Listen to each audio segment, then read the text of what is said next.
नमस्ते, मैं हूं किशोर अजवाणी। घड़ी इशारा कर रही है 9 बजे रात का वक्त। 100 बात की एक बात का ब्रेकिंग न्यूज आ रही है। इजराइल जंग से जुड़ी इजराइल की सेना ने गाजा पट्टी पर आसमान से बड़ी संख्या में पर्चे गिरा दिए हैं। उन पर्चों के जरिए इजराइल ने वहां रहने वाले लोगों से घरों को छोड़कर बम शेल्टर और बंकरों में जाने की चेतावनी दी है, ताकि जब इजराइल हमास के ठिकानों को तबाह करने के लिए आसमान से बम बरसाए तो गाजा में रहने वाले लोग उन हमलों की चपेट में न आए। मतलब यह कि हमास को जड़ से उखाड़ फेंकने के लिए इजराइल की सेना न सिर्फ गाजा पट्टी में घुसने के लिए तैयार है, बल्कि अपनी ताकतवर मिसाइलों से पूरे शहर को मिट्टी में मिलाने के लिए भीषण हमलों की तैयारी में है। नीरज हमारे साथ जुड़ रहे हैं। नीरज, और क्या पता चल रहा है? आप कहां पर हैं?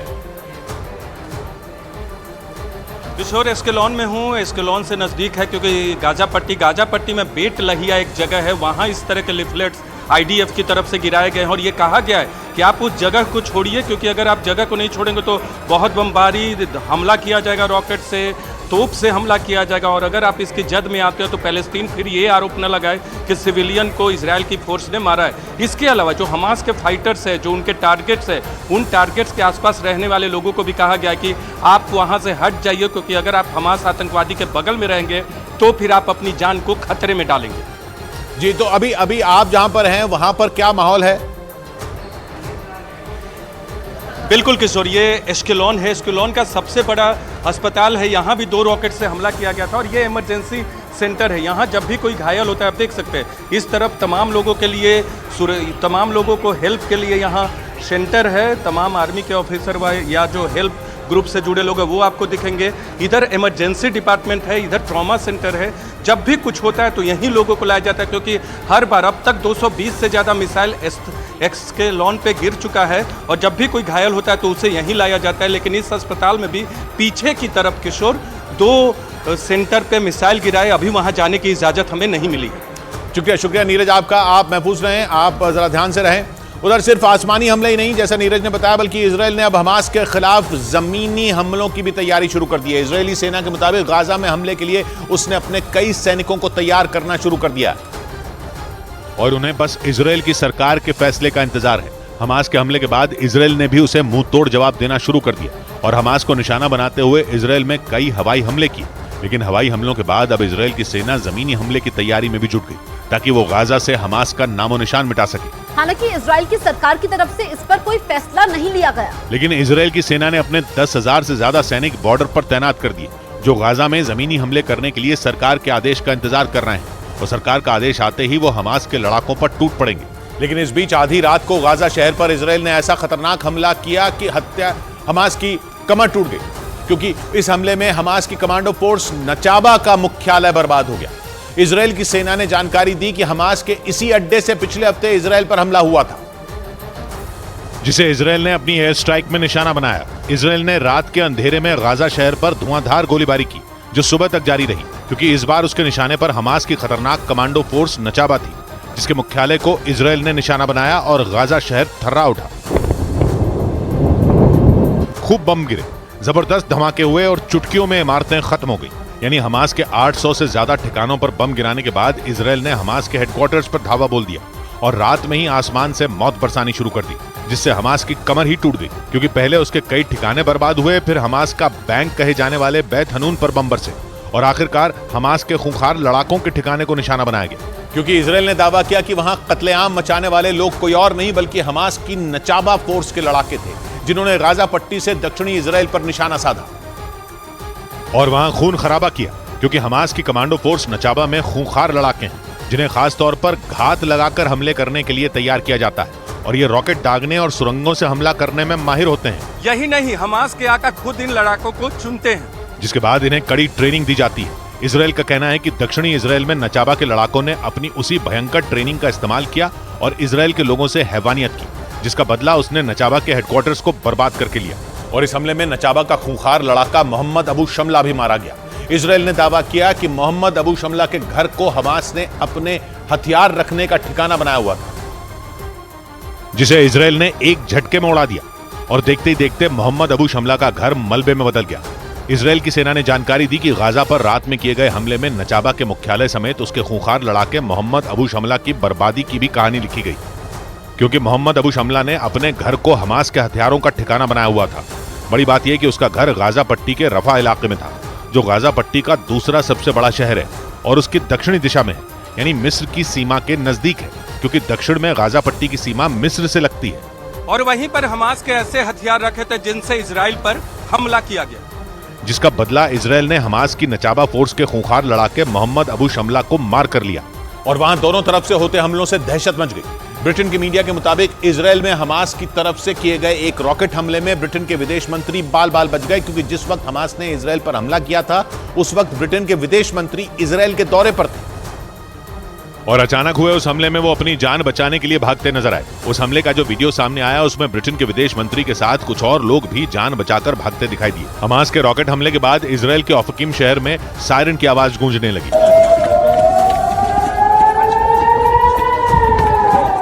जिसके बाद सभी लोगों ने एक इमारत के अंदर छिपकर जान बचाई। इस घटना की जानकारी मिलते ही ब्रिटेन में हड़कंप मच गया। ब्रिटेन के विदेश मंत्रालय ने ट्वीट कर जानकारी दी कि हमास के हमले में ब्रिटेन के विदेश मंत्री सुरक्षित हैं। ब्रिटेन ने इजराइल पर हमास के आतंकियों के हमले की निंदा की और जंग में इजराइल का साथ देने का ऐलान किया। जिसके बाद इजराइल ने समंदर के रास्ते भी गाजा पर हमले जारी रखे और वहां पर हमास के ठिकानों का नामो निशान मिटा दिया। हमास के हमले के बाद इजराइल ने आसमान से गाजा पट्टी पर कहर बरपाया, लेकिन एक दिन पहले उसने समंदर से भी हमले शुरू कर दिए, जो अगले दिन भी जारी रहे और भूमध्य सागर में हमास के ठिकाने धुआं धुआं होते रहे। यानी हमास और इजराइल की जंग ने भूमध्य सागर में भी हलचल मचा दी, क्योंकि लगातार दूसरे दिन हमास के ठिकानों पर इजराइल की मिसाइलों की बारिश हुई, जो एक के बाद एक हमास के ठिकानों से टकराईं और एक एक करके हमास के एक दो नहीं बल्कि कई ठिकानों को बर्बाद कर दिया। इजराइल ने जानकारी दी कि उसने अब तक हमास की 1000 से ज्यादा ऐसी यूनिट उड़ा दी जो घरों के अंदर बनाई गई थी। तो वहीं एयर स्ट्राइक में 150 से ज्यादा ऐसी इमारतों को खत्म कर दिया गया जहां हमास के दफ्तर थे। यानी इजराइल का कहना है कि गाजा में हमास का खेल करीब करीब खत्म हो गया। लेकिन इस चक्कर में गाजा में आम लोगों की दुर्दशा हो गई, क्योंकि केवल रात में हुए हमले में 50 से ज्यादा लोगों की मौत हो गई और 250 से ज्यादा लोग घायल हो गए। और इस बीच आशंका जताई जा रही है कि हमास के आतंकियों ने इजराइल के बंधकों को गाजा पट्टी में बनी गुप्त सुरंगों में कैद कर दिया है, जिसकी वजह से इजरायली सेना को उन्हें तलाशने में बेहद मुश्किल हो रही है। हालांकि इजराइल की सेना बमों और मिसाइलों की बारिश करके पूरे गाजा को मलबे में तब्दील करने में जुटी है, ताकि हमास का एक भी आतंकी बच न सके। लेकिन 6 दिनों से लगातार हमलों के बाद भी इजराइल की सेना और वहां की खुफिया एजेंसी मोसाद इस बात का पता नहीं लगा सकी कि 150 बंधकों को हमास के आतंकियों ने कहां छिपा कर रखा है। इजराइल की खुफिया एजेंसी के एक पूर्व अधिकारी के मुताबिक हमास ने गाजा पट्टी में जमीन के नीचे सुरंगों का एक ऐसा जाल फैला रखा है जिससे पार पाना आसान नहीं है। या यूं कह सकते हैं कि हमास ने गाजा में सुरंगों का एक शहर बसा रखा है और जिनमें हमास के कई बड़े आतंकी भी छिपे हुए हैं। इसके अलावा उन सुरंगों में उनके हथियारों का जखीरा भी छिपा है। आशंका जताई जा रही है कि 150 बंधकों को उन्हीं गुप्त सुरंगों में कैद किया गया है। हालांकि उन बंधकों को हमास के कैद से बचाने के लिए इजराइल की सेना की स्पेशल यूनिट शैरत मत्कल एक बड़े ऑपरेशन में जुट गई। ब्रिटेन के अखबार द डेली टेलीग्राफ के मुताबिक इजरायली सेना की इस खुफिया यूनिट को सभी 150 बंधकों को हमास के ठिकानों से सुरक्षित बचाने की जिम्मेदारी दी गई है और ये स्पेशल यूनिट बिना रुके सभी बंधकों का पता लगाने में जुट गई। हमास के आतंकियों ने 150 बंधकों को छोड़ने के बदले में फिलिस्तीन के उन 5000 कैदियों की रिहाई की मांग की है जो इजराइल की जेलों में बंद हैं। हमास ने चेतावनी दी कि अगर इजराइल की सेना ने गाजा पर बमबारी नहीं रोकी और कैदियों को रिहा करने की उनकी शर्त नहीं मानी तो सभी बंधकों को मार दिया जाएगा। लेकिन ब्रिटेन के अखबार द डेली टेलीग्राफ के मुताबिक इजराइल की सेना ने बंधकों को बचाने के लिए शैरत मत्कल नाम की अपनी स्पेशल यूनिट को जिम्मेदारी दे दी है, जिससे ऐसे ऑपरेशन को अंजाम देने में महारत हासिल है। इससे पहले भी इस यूनिट ने अफ्रीकी देश युगांडा में अपनी बहादुरी और सूझबूझ से 108 इजरायली बंधकों को सुरक्षित बचाया था। इसी यूनिट ने लेबनान और मिस्र से भी इजराइल के बंधकों को बचाने के लिए सफल ऑपरेशन चलाया था। लेकिन इस बार उनका सामना फिलिस्तीन के चरमपंथी संगठन हमास के उन लड़ाकों से है जिन्हें बेहद खतरनाक माना जाता है। इजराइल की मीडिया के मुताबिक हमास के इन लड़ाकों को खास तौर से अपहरण करने और बंधकों को कैद में रखने की ट्रेनिंग दी गई है और आशंका जताई जा रही है कि इजराइल से बंधक बनाए गए सभी 150 लोग इन्हीं लड़ाकों के कब्जे में हैं। इजराइल की मीडिया के मुताबिक हमास के ये लड़ाके आतंकी घटनाओं को अंजाम देकर गाजा में बनी गुप्त सुरंगों में छिप जाते हैं। अपहरण करने या फिर बंधक बनाने के बाद लगातार ये अपना ठिकाना बदलते रहते हैं, जिससे इनकी लोकेशन का पता लगा पाना बेहद मुश्किल हो जाता है। आमतौर पर हमास के दूसरे लड़ाकों की तरह उसकी ये खुफिया यूनिट सामने नहीं आती और छिपकर अपने ऑपरेशन को अंजाम देती है। इजराइल की खुफिया एजेंसी के मुताबिक हमास की ये खुफिया यूनिट उसके मिलिट्री विंग का ही हिस्सा है और हमास के मिलिट्री विंग का चीफ मोहम्मद दईफ है, जिसे इजराइल पर हमले का मास्टरमाइंड बताया जा रहा है। और माना जा रहा है कि उसी के आदेश पर हमास ने इजराइल के सैकड़ों लोगों को बंधक बनाया, जिसके बाद इजराइल के ऊर्जा मंत्री ने ऐलान किया कि जब तक हमास जंग में बंधक बनाए गए इजराइल के लोगों को नहीं छोड़ेगा तब तक गाजा को बिजली और पानी की सप्लाई नहीं दी जाएगी। इसके लिए उन्होंने ट्वीट कर हमास को चेतावनी दी और दो टूक कहा कि जब तक बंधकों की घर वापसी नहीं होगी तब तक गाजा को न तो पानी मिलेगा न ही बिजली, क्योंकि गाजा में इस्तेमाल होने वाली ज्यादातर बिजली और पानी की सप्लाई इजराइल से की जाती है। लेकिन हमास के हमले के बाद इजराइल ने गाजा में बिजली, पानी, तेल और सामान की सप्लाई पूरी तरह ठप कर दी, क्योंकि हमास ने जिन 150 लोगों को बंधक बनाया उनका पता नहीं लग सका, जिसके बाद इजराइल का गुस्सा 7वें आसमान तक पहुंच गया है। और इजराइल के ऊर्जा मंत्री ने अरब लीग के 22 देशों को भी नसीहत दे दी, जिन्होंने इंसानियत के नाते गाजा की बिजली, पानी और ईंधन की सप्लाई को बहाल करने की अपील इजराइल से की थी। उन्होंने साफ शब्दों में कहा कि अरब देश उन्हें इंसानियत का उपदेश न दें। और जैसे गाजा के अस्पताल में बिजली की सप्लाई बंद हुई, वहां के कई अस्पतालों के आईसीयू में भर्ती मरीजों को लाइफ सपोर्ट और ऑक्सीजन तक नहीं मिलना मुश्किल हो गया, जिससे अस्पताल में भर्ती कई मरीजों ने इलाज न मिलने की वजह से दम तोड़ दिया। गाजा में ईंधन की कमी होने से सभी पावर प्लांट बंद हो गए, क्योंकि इजराइल के रास्ते से ही गाजा में ईंधन की सप्लाई होती थी। लेकिन इस बीच हमास ने इजराइल के 3 बंधकों को छोड़ने का दावा कर दिया। हमास की तरफ से इसका एक वीडियो भी जारी किया गया, जिसमें एक महिला अपने 2 बच्चों के साथ कंटीली तारों की तरफ जाती नजर आई, जबकि हमास के 3 लड़ाके वहां घूमते हुए दिखाई दिए। हमास के मुताबिक इजराइल में ताबड़तोड़ हमले के बाद उसने जिन लोगों को बंधक बनाया था उनमें ये महिला और उसके दोनों बच्चे शामिल थे, जिन्हें हमास ने गाजा इजराइल बॉर्डर पर छोड़ने का दावा किया, जबकि इजराइल ने हमास के इस दावे को सिरे से खारिज कर दिया और हमास के उस वीडियो को महज नाटक बता दिया गया, क्योंकि इजराइल की सेना के मुताबिक हमलों के बाद हमास के लड़ाकों ने जिन 150 से ज्यादा लोगों को बंधक बनाया उनमें कोई भी इजराइल नहीं पहुंचा। इजराइल की सेना के मुताबिक हमास ने खूनी हमले के बाद हमदर्दी हासिल करने के लिए बंधकों को छोड़ने का वो झूठा वीडियो जारी किया। लेकिन इस बीच बंधकों को छुड़ाने के मुद्दे पर तुर्की के राष्ट्रपति रजब तैयब एर्दोगान ने हमास से बात की। इजराइल पर हमले के दौरान हमास के लड़ाकों ने बड़ी संख्या में लोगों को बंधक बना लिया था, जिनकी रिहाई की मांग तुर्की के राष्ट्रपति एर्दोगान ने हमास से की। इसके साथ ही उन्होंने इस जंग को जल्द से जल्द खत्म करने और शांति बहाल करने की भी अपील की। लेकिन दूसरी तरफ इजराइल की सेना ने सीरिया के 2 एयरपोर्ट अलेप्पो और दमिश्क पर एयर स्ट्राइक कर दी, जिससे दोनों एयरपोर्ट पूरी तरह ठप हो गए। इजराइल का आरोप है कि इन दोनों एयरपोर्ट पर ईरान से आने वाले विमानों के जरिए हथियारों की सप्लाई की जा रही थी, जिन्हें सीरिया के रास्ते हमास के लड़ाकों तक पहुंचाया जा रहा था। इजराइल की मीडिया ने दावा किया कि जैसे ही ईरान से हथियारों की सप्लाई की भनक लगी, इजराइल की सेना ने सीरिया के अलेप्पो और दमिश्क पर एयर स्ट्राइक कर दी। दावा किया गया कि इजराइल के इस हमले के बाद सीरिया के दोनों एयरपोर्ट को काफी नुकसान पहुंचा, जिसकी वजह से उन्हें बंद कर दिया गया। और इजराइल का आरोप है कि ईरान लगातार सीरिया में हथियारों की सप्लाई कर रहा था, जिनका इस्तेमाल हमास के लड़ाकों के अलावा हिजबुल्लाह के लड़ाके भी उस पर हमले के लिए कर रहे हैं, क्योंकि 7 अक्टूबर से शुरू हुई इस जंग में ईरान, सीरिया और हिजबुल्लाह हमास के साथ खड़े हैं।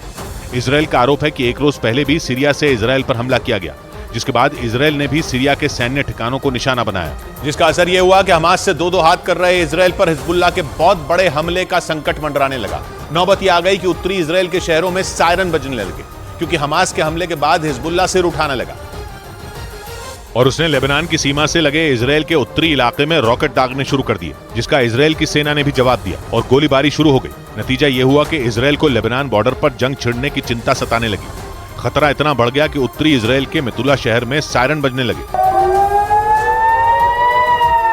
मेतुला उत्तरी इजराइल का वो शहर है जो लेबनान के सबसे करीब है। इस शहर की आबादी 2000 से भी कम है और इजराइल को डर है कि लेबनान से आने वाले लड़ाकू विमान मेतुला के रिहायशी इलाके को निशाना बना सकते हैं, क्योंकि हमास के हमला करते ही हिजबुल्लाह के अचानक इजराइल पर रॉकेट दागने शुरू कर दिए।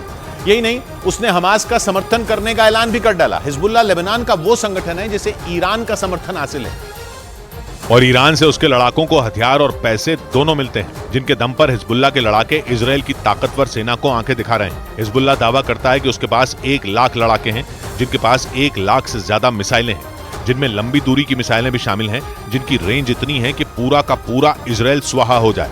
यही नहीं, हिजबुल्लाह के पास एयर डिफेंस सिस्टम और ड्रोन भी हैं। यानी ईरान ने हिजबुल्लाह को इतना ताकतवर कर दिया कि वो इजराइल से जंग लड़ने के लिए फड़फड़ाने लगा, क्योंकि हिजबुल्लाह सीरिया, लेबनान, जॉर्डन और फिलिस्तीन इन चारों देशों में किसी न किसी तरह सक्रिय है। बड़ी बात यह कि वो 2006 में इजराइल के साथ 35 दिन तक जंग भी लड़ चुका है, जिसमें उसने 150 से ज्यादा लोगों को मौत के घाट उतार दिया था। इजराइल इसी वजह से परेशान है क्योंकि हिजबुल्लाह हमास से 2 नहीं 4 कदम आगे है, जिसके लड़ाके केवल हथियारों से नहीं लड़ते बल्कि आत्मघाती भी होते हैं। लेकिन इस बीच हमास ने एक ऐसा वीडियो जारी किया जिसे देखकर इजराइल के होश उड़ गए। ऐसा इसलिए क्योंकि इस वीडियो में दिखा कि हमास के लड़ाकों के जुगाड़ के पैंतरे ने इजराइल की आधुनिक तकनीक को मात दे दी।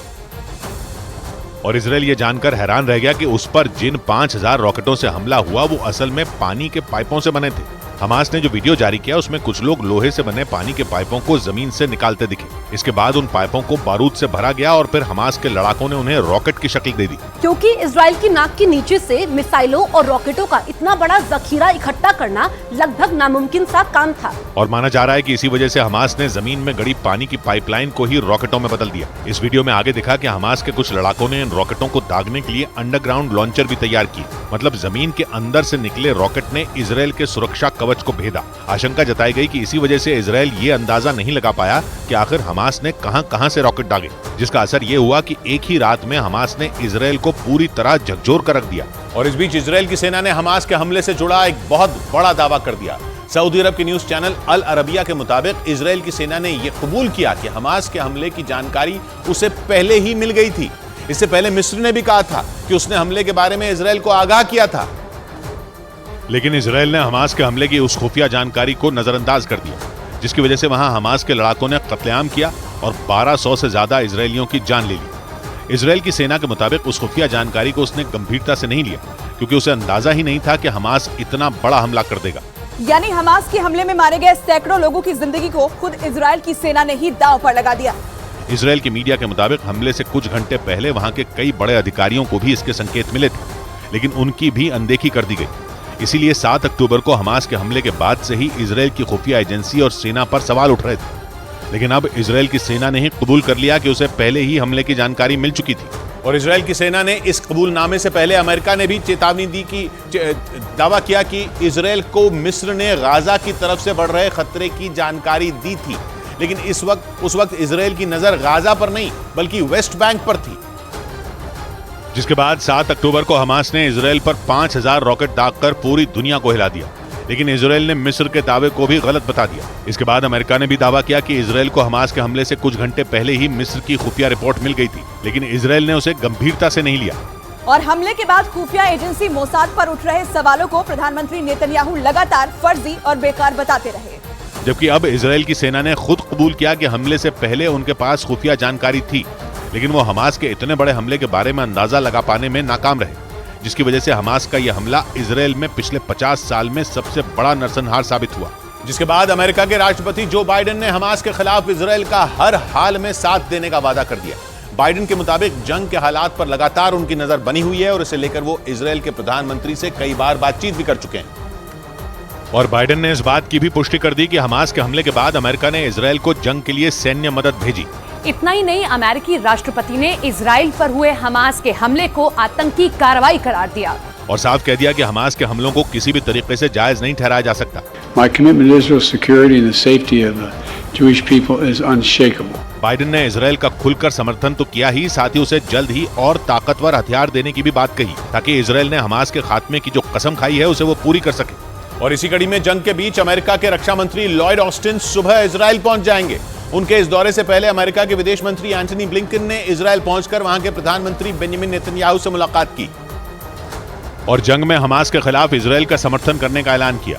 अमेरिका के विदेश मंत्री एंटनी ब्लिंकन ने कहा कि अमेरिका इजराइल के लोगों के साथ खड़ा है। अमेरिका के विदेश मंत्री का दौरा इजराइल में फंसे हमास की तरफ से बंधक बनाए गए अमेरिकी नागरिकों को निकालने की एक कोशिश की तरह देखा जा रहा है। अमेरिका के मीडिया के मुताबिक अपनी यात्रा के दौरान विदेश मंत्री एंटनी ब्लिंकन मिस्र से भी बातचीत करेंगे, ताकि अमेरिकी नागरिकों समेत गाजा में रहने वाले लोगों को निकालने के लिए एक सुरक्षित रास्ता बनाया जा सके। अमेरिका के विदेश मंत्री से मुलाकात के बाद इजराइल के रक्षा मंत्रालय ने ट्वीट कर हमास के खिलाफ अमेरिका के समर्थन की तारीफ की, क्योंकि पश्चिमी मीडिया के मुताबिक हमास और इजराइल जंग में ईरान की साजिश को नाकाम करने के लिए अमेरिका ने अपनी 26वीं मरीन एक्सपीडिशनरी यूनिट के 2400 जवानों को इजराइल भेज दिया।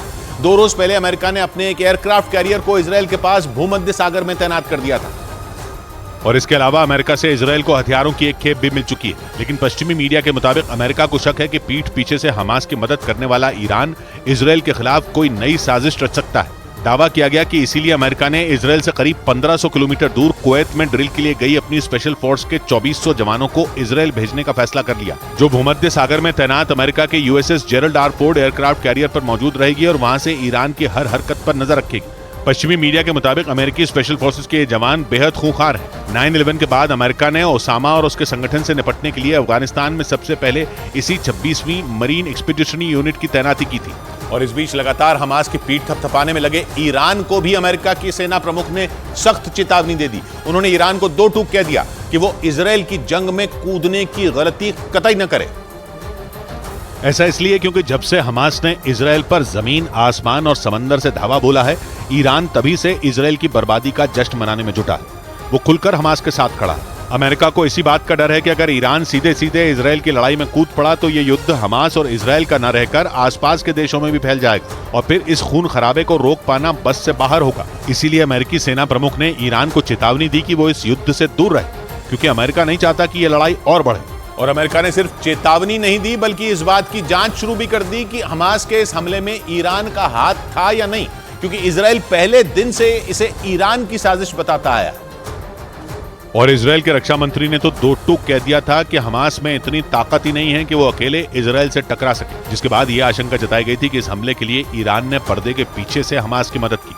और इन्हीं आरोपों की सच्चाई जानने के लिए अमेरिका ने अपनी एक टीम को लगा दिया, क्योंकि इजराइल का आरोप है कि ईरान ने हमास के करीब 1000 लड़ाकों को अपनी सेना से ट्रेनिंग दिलवाई। इसके अलावा उसने अपने जखीरे से तो हमास को हथियार दिए ही, साथ ही कई और देशों से भी उसे मदद पहुंचाई। आरोप तो ये भी है कि ईरान ने हमास को इतना बड़ा हमला करने के लिए लाखों डॉलर की रकम भी मुहैया कराई, जिसके बाद अमेरिका इसकी जांच में जुट गया। आरोप लगाया गया कि ईरान इस जंग के जरिए कई मुस्लिम देशों को भी इजराइल के खिलाफ भड़काने में जुटा है ताकि वो नेतन्याहू से अपना बदला ले सकें। और इजराइल के इसी आरोप के बाद ईरान ने हमास के लड़ाकों को ट्रेनिंग देने की बात कबूल कर ली। 2 रोज पहले ईरान के supreme leader Ayatollah Ali Khamenei ने इजराइल पर हमास के हमलों की जमकर तारीफ की थी। हालांकि उन्होंने हमास के हमलों में सीधे तौर पर ईरान के शामिल होने की बात से इनकार कर दिया था, लेकिन ईरान इंटरनेशनल न्यूज चैनल के मुताबिक संयुक्त राष्ट्र में ईरान के प्रतिनिधि ने हमास के लड़ाकों को लड़ाई की ट्रेनिंग देने की बात कबूल की। हालांकि उन्होंने एक बार फिर हमास के ताजा हमले में ईरान का हाथ होने से साफ इनकार कर दिया। इतना ही नहीं, संयुक्त राष्ट्र में ईरान के प्रतिनिधि ने इजराइल और उसके सहयोगियों पर जानबूझकर ईरान के खिलाफ अफवाह फैलाने और जंग का सारा दोष उस पर मढ़ने की साजिश रचने का भी आरोप लगाया। यानी हमास को हथियारों की मदद देने के आरोपों को ईरान ने सिरे से खारिज कर दिया, जबकि इजराइल लंबे समय से ईरान पर हमास को आर्थिक मदद के साथ साथ खतरनाक हथियार देने के भी आरोप लगाता आया है। हालांकि अमेरिका और इजराइल की जांच में 7 अक्टूबर को शुरू हुई जंग में ईरान की भूमिका होने का कोई सबूत नहीं मिला। हालांकि इसके बावजूद अमेरिकी राष्ट्रपति बाइडेन ने ईरान को खुली धमकी दे दी। उन्होंने साफ कर दिया कि अगर ईरान ने जंग में कूदने की गलती की तो उसकी भारी कीमत चुकानी होगी, क्योंकि आरोप है कि हमास ने ईरान की मदद से ही इजराइल पर इतना बड़ा हमला किया। 7 अक्टूबर को गाजा पट्टी से हमास ने 5000 से ज्यादा रॉकेट दागकर पूरे इजराइल को थर्रा दिया था। इसके अलावा हमास के लड़ाकों ने इजराइल में घुसकर वहां मौत का तांडव मचा दिया। इजराइल का आरोप है कि इस पूरे हमले के पीछे ईरान का ही दिमाग है। हालांकि ईरान ने सारे आरोपों से इनकार कर दिया, लेकिन उसकी परेशानी तब बढ़ गई जब अमेरिका ने उसे सबक सिखाने की खुली धमकी दे दी। Made it clear to the Iranians, be careful. America ने साफ कर दिया कि वो इजराइल के साथ न सिर्फ खड़ा है बल्कि वो उसके दुश्मनों को तबाह करने के लिए अपनी पूरी ताकत लगा देगा। इसीलिए भूमध्य सागर में अपने युद्धपोत को तैनात करने के साथ ही उसने घातक हथियारों की पहली खेप भी इजराइल भेज दी। अपने इस कदम से अमेरिका ने ये चेतावनी दे दी कि अगर ईरान जंग में कूदा तो उसे गंभीर नतीजे भुगतने होंगे। हालांकि एक ऐसा वक्त भी था जब ईरान और दुनिया के एकमात्र यहूदी देश इजराइल के बीच गहरी दोस्ती थी। इजराइल ईरान से तेल तक खरीदता था, लेकिन 1979 में ईरान की इस्लामिक क्रांति के बाद ये दोनों मुल्क एक दूसरे के जानी दुश्मन बन गए। क्योंकि इस्लामी क्रांति के बाद ईरान ने खुद को मुस्लिम राष्ट्र घोषित करने के साथ इजराइल को दुश्मन देश बता दिया था, क्योंकि इजराइल अमेरिका का सबसे करीबी दोस्त है और ईरान को यह लगता है कि अमेरिका और उसके सहयोगी देश मुसलमानों के सबसे बड़े दुश्मन हैं। यही नहीं, मुस्लिम देशों का रहनुमा बनने के लिए ईरान ने फिलिस्तीन को भी अपने एजेंडे में सबसे ऊपर रखा। इसीलिए 1982 में इजराइल ने जब लेबनान पर धावा बोला तो ईरान ने अपने सैनिक भी उस युद्ध में उतार दिए थे। और आरोप है कि उसने इजराइल के खिलाफ चरमपंथी संगठन हमास और हिजबुल्लाह को भी मदद देनी शुरू कर दी। ऊपर से ईरान की परमाणु ताकत बनने की हसरत ने इजराइल से उसकी दुश्मनी में घी डालने का काम किया, क्योंकि इजराइल को यह डर सताने लगा कि परमाणु हथियार बनाने के बाद ईरान का पहला निशाना वही होगा। इसीलिए इजरायल कई बार ईरान को परमाणु कार्यक्रम रोकने और ऐसा नहीं करने पर उस पर हमला करने की धमकी तक दे चुका है। और इसी वजह से ईरान इजरायल के लिए सबसे बड़ा खतरा बन गया, जबकि ईरान और इजरायल न तो एक दूसरे के पड़ोसी हैं और न ही दोनों के बीच जमीन का कोई विवाद है, लेकिन इसके बाद भी ये दोनों देश एक दूसरे के खून के प्यासे बने हुए हैं। क्योंकि ईरान और इजरायल के बीच सिर्फ मजहब की लड़ाई है। ईरान एक मुस्लिम देश है जबकि इजरायल यहूदी देश। ईरान मुस्लिम देशों का मसीहा बनना चाहता है और इसी वजह से वो बार बार फिलिस्तीन यानी अरब मुसलमानों का समर्थन करता है। उसका आरोप है कि यहूदियों ने फिलिस्तीन की जमीन पर अपना देश इजरायल बसाया, इसीलिए उसने इजरायल को दुनिया के नक्शे से मिटा देने की कसम खा ली। हालांकि ईरान ने कभी इजरायल के खिलाफ जंग नहीं लड़ी, लेकिन उसने इजरायल के खिलाफ जंग लड़ने के लिए चरमपंथी संगठनों और दूसरे देशों को अपना हथियार बनाया। और आरोप है कि ईरान लेबनान में हिजबुल्लाह की मदद करता है, जहां से इजरायल पर हमले भी शुरू हो गए, जबकि सीरिया का साथ देकर वो उसे भी इजरायल के खिलाफ इस्तेमाल करता है। आरोप है कि ईरान सीरिया में मौजूद हिजबुल्लाह के लड़ाकों को भी हथियार देकर इजरायल पर हमले करवाता है। और ईरान के बढ़ते प्रभाव को रोकने के लिए अमेरिका की मदद से इजरायल ने अरब देशों से दोस्ती बढ़ानी शुरू की, क्योंकि ईरान किसी भी कीमत पर परमाणु ताकत हासिल करना चाहता है। अमेरिकी रक्षा विभाग पेंटागन की एक रिपोर्ट के मुताबिक ईरान परमाणु हथियार बनाने के बेहद करीब है। और अगर उसने एटम बम बना लिया तो इजरायल और अरब देशों के साथ अमेरिका के लिए भी बड़ी मुसीबत खड़ी हो जाएगी। इसीलिए ईरान के बढ़ते प्रभाव और उसकी ताकत को रोकने के लिए अमेरिका ने इजरायल को आगे किया, क्योंकि अमेरिका और इजरायल के साथ साथ अरब देश भी उसे रोकना चाहते हैं। इसी बात का फायदा उठाते हुए अमेरिका अरब देशों से इजरायल की दोस्ती करवाने में जुट गया। अमेरिका की मदद से अरब देश यूएई, मोरक्को, बहरीन और सूडान ने इजरायल को एक देश के तौर पर मान्यता दी। इसके बाद अमेरिका ने सऊदी अरब को भी इजरायल के पक्ष में करना शुरू किया और माना जा रहा था कि जल्द ही सऊदी अरब भी इजरायल को मान्यता दे देगा। लेकिन हमास के हमले के बाद पूरा समीकरण ही उलट गया, क्योंकि पिछले 5 दिन से चल रही इस जंग में सऊदी अरब इजरायल के खिलाफ हमास के साथ खड़ा हो गया। हालांकि यूएई ने इजरायल को सही ठहराया, जिसके बाद गाजा पट्टी में हमास के ठिकानों पर भीषण हमलों के बीच इजरायल के प्रधानमंत्री बेंजामिन नेतन्याहू ने एक बार फिर हमास को जड़ से मिटा देने की कसम खाई। उन्होंने इजरायल के लोगों को भरोसा दिया कि इस बार हमास का एक भी आतंकी नहीं बचेगा। और गाजा में इजरायल की सेना के एक्शन से ऐसा होता भी दिख रहा है, क्योंकि बीते 6 दिन से इजरायल की सेना ने गाजा में छिपे हमास के आतंकियों पर बिना रुके भयानक हमले किए, जिनमें सैकड़ों आतंकियों के मारे जाने का दावा किया गया। इस बीच इजरायल के प्रधानमंत्री बेंजामिन नेतन्याहू ने 2 टूक कहा कि हमास का हर आतंकी उनके लिए डेड मैन यानी मरा हुआ आदमी है। उन्होंने ट्वीट कर धमकी दी कि हमास के हर आतंकी को उसी तरह कुचल दिया जाएगा जिस तरह आतंकी संगठन आईएसआईएस के आतंकियों को मारा गया था। जिसका मतलब यह कि बेंजामिन नेतन्याहू इस बार हमास को पूरी तरह खत्म किए बिना नहीं रुकने वाले। अपने ट्वीट में उन्होंने हमास को आईएसआईएस से भी बदतर बताया, क्योंकि कुछ साल पहले तक पूरी दुनिया में आतंकी संगठन आईएसआईएस की क्रूरता और बेरहमी की खबरें सुर्खियां बनती थी, लेकिन इजरायल के प्रधानमंत्री बेंजामिन नेतन्याहू ने हमास के आतंकियों को आईएसआईएस के आतंकियों से भी कई गुना खतरनाक बता दिया और हमास की तुलना आईएसआईएस से कर दी। आईएसआईएस यानी Islamic state in Iraq and Syria एक कट्टरपंथी आतंकवादी संगठन है जो इराक और सीरिया में सक्रिय है। अप्रैल 2013 में इसे बनाया गया था, जिसने दुनिया के कई देशों तक अपनी पहुंच बना ली। आतंकी संगठन आईएसआईएस में बाद में बड़ी संख्या में विदेशी लड़ाके भी शामिल हो गए थे, जिनका मकसद दुनिया के कुछ देशों को मिलाकर एक इस्लामिक देश बनाने का है। और अपने इसी मकसद को पूरा करने के लिए आईएसआईएस ने क्रूरता की सारी हदें पार कर दी। इराक और सीरिया में ऐसा कत्लेआम मचाया कि दुनिया दहल गई। कई विदेशी नागरिकों को बंधक बनाया और उनका गला रेत कर उनकी हत्या कर दी। आईएसआईएस के आतंकियों ने बड़ी संख्या में महिलाओं और बच्चों को भी मौत के घाट उतार दिया था। इसी वजह से इजरायल के प्रधानमंत्री बेंजामिन नेतन्याहू ने फिलिस्तीन के चरमपंथी संगठन हमास की तुलना आईएसआईएस से की, क्योंकि 7 अक्टूबर को हमास ने भी इराक और सीरिया जैसा ही कत्लेआम इजरायल में मचाया था। और इस जंग में एक बार फिर आईएसआईएस की चर्चा इसलिए तेज हो गई क्योंकि इजरायल ने गाजा की सीमा के नजदीक हमले में मारे गए हमास के एक लड़ाके की जैकेट से आतंकी संगठन आईएसआईएस का झंडा मिलने का दावा किया। इजरायल के किबुत्ज रईम इलाके में एक म्यूजिक फेस्टिवल पर हमास के लड़ाकों ने 7 अक्टूबर को हमला कर दिया था। और आरोप है कि उस हमले में लड़ाकों ने 250 से ज्यादा लोगों की हत्या कर दी थी। लेकिन बाद में जवाबी कार्रवाई में हमास के भी कई लड़ाके मारे गए थे, जिनमें एक लड़ाके की जैकेट से आईएस का झंडा मिलने का दावा किया गया। इस बीच हमास का वजूद मिटाने के लिए इजरायल की सरकार और विपक्ष अपने आपसी झगड़े भुलाकर एक साथ आ गए और जंग लड़ने के लिए वहां एक ऐसी आपातकालीन सरकार और वॉर कैबिनेट बना दिया गया जिसमें विपक्ष के नेता भी शामिल होंगे, ताकि युद्ध से जुड़े फैसले तेजी से और मजबूती के साथ लिए जा सके और हमास से मिलकर लड़ा जा सके।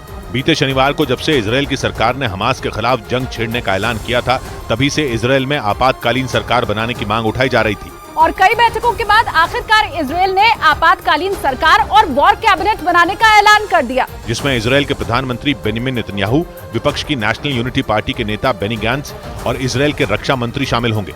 वॉर कैबिनेट का ऐलान करने के लिए बेनिमिन नेतन्याहू और बेनी गैंट्स एक साथ मीडिया के सामने आए और दो टूक कहा कि इजरायल की सरकार और विपक्ष अब एक साथ है, जो दुनिया से हमास का नामो निशान मिटा कर रख देंगे। अहम बात यह कि विपक्षी पार्टी के नेता बेनी गैंट्स जो आपातकालीन सरकार में शामिल हुए, वो इजरायल के सेना प्रमुख के साथ साथ रक्षा मंत्री भी रह चुके हैं। ऐसे में उन्हें जंग लड़ने का अच्छा खासा तजुर्बा है, जो हमास से लड़ाई में इजरायल के लिए काफी फायदेमंद साबित हो सकता है। इसलिए आपातकालीन सरकार और वॉर कैबिनेट बनाकर इजरायल ने कसम खाई कि वो हमास को हराने के लिए जमीन आसमान एक कर देगा, जिसके लिए इजरायल ने साफ किया कि जब तक हमास से जंग जारी रहेगी तब तक इजरायल की संसद में ऐसा कोई बिल पास नहीं होगा जिसका लड़ाई से कोई लेना देना न हो। बताया गया कि इस दौरान इजरायल में सभी अहम सरकारी पदों पर जितनी भी नियुक्तियां हैं उनका कार्यकाल भी लड़ाई चलने तक जारी रहेगा। यानी आपातकालीन सरकार और वॉर कैबिनेट बनाकर इजरायल ने अपना पूरा का पूरा फोकस सिर्फ और सिर्फ युद्ध पर लगा दिया।